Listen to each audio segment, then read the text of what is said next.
লোকসভা ভোটকে সামনে রেখে সংযুক্ত মোর্চার সম্মেলন অনুষ্ঠিত হলো ভাতার বাজারে একটি অনুষ্ঠান বাড়িতে। এই সম্মেলনে উপস্থিত ছিলেন বর্ধমান দুর্গাপুর লোকসভা কেন্দ্রের বিজেপি প্রার্থী দিলীপ ঘোষ। দিলীপ ঘোষ কর্মীদের বার্তা দেন বিরোধীরা যেন শূন্য হয়, এখানে বিপুল ভোটে যাতে বিজেপি জয়লাভ করতে পারে সেই বার্তা দেন কর্মীদের উৎসাহ ছিল চোখে পড়ার মতো। ভাতার ব্লকের বিভিন্ন প্রান্ত থেকে কর্মীরা এসেছিল এই সম্মেলনে।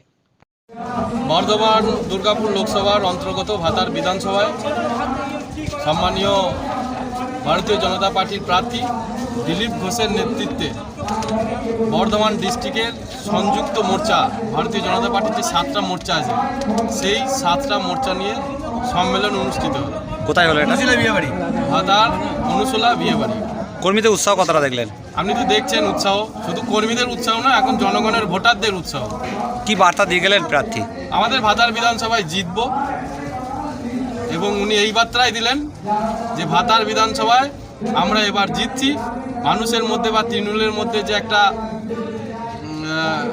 কনফিডেন্স ছিল যে আমরা ভাতার বিধানসভা আমাদেরকে কেউ হারাতে পারবে না, তবে এবার ভাতার বিধানসভা মানুষের শক্তিতে, জনগণের শক্তিতে ভারতীয় জনতা পার্টি এবং সম্মানীয় দিলীপ ঘোষ এখান থেকে বিপুল ভোটে জয় করছে। আপনার নাম পরিচয়?